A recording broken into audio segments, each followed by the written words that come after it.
cry I hear most often is, where are the big beasts, the heavyweights, the history makers, the born leaders? Why have we got this bunch of dunderheads? Why indeed, there are many factors which have contributed to a decline in the quality of the average MP. The first is the manipulation of the composition of the Commons. Leaders of both major parties have over the last 20 years or so been more concerned with equality than quality.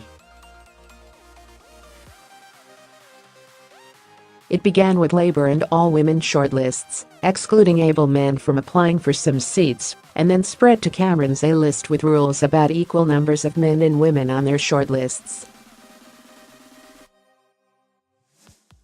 Constituencies were no longer able to make their own autonomous decisions about who was best for them, but had to abide by arbitrary rules from their central party HQs.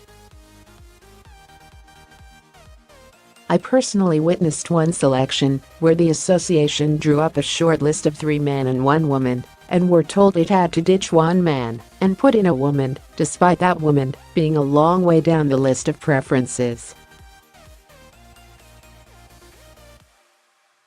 When I asked the central office agent there if he was seriously telling us we could not select on merit alone, he said with blunt truth that we could not, and that if we persisted then the selection would be declared invalid.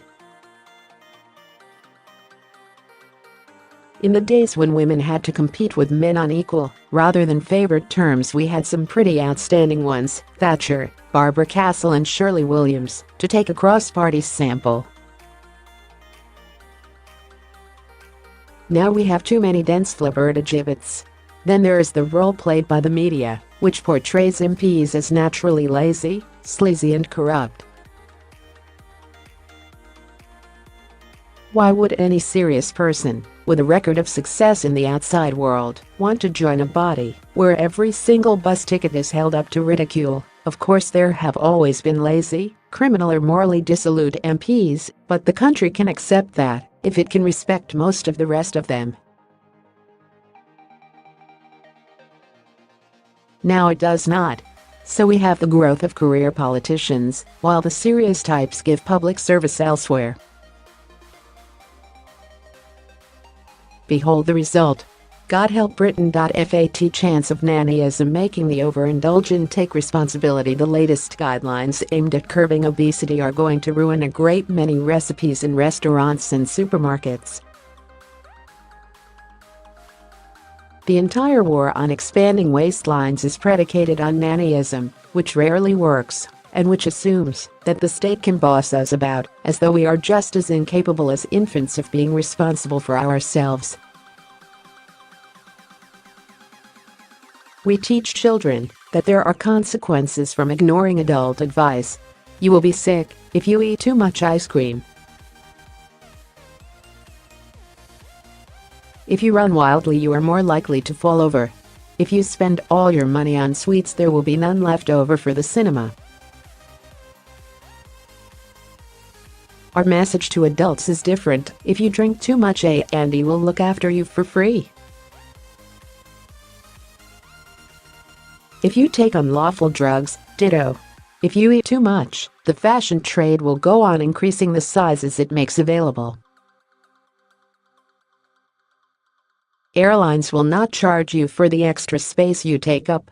The NHS will go on funding the costs of your indulgence.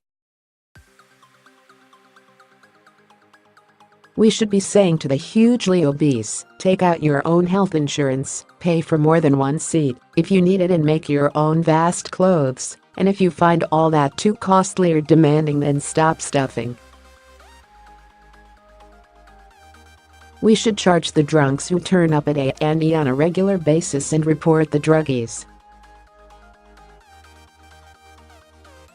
I am not proposing we refuse to help people, but merely make them take some responsibility for themselves, thereby recognizing and dignifying their status as grown-ups.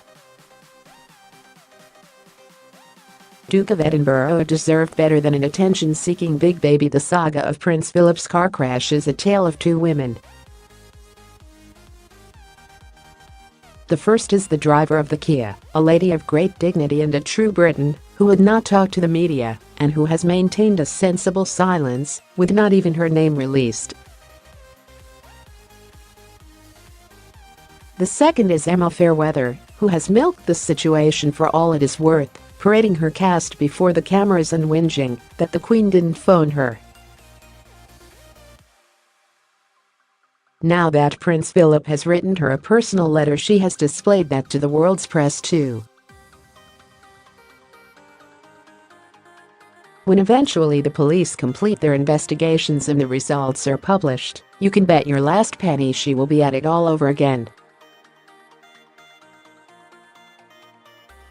Attention-seeking and self-absorbed, she is a bigger baby than the 9-month-old in the back of the car.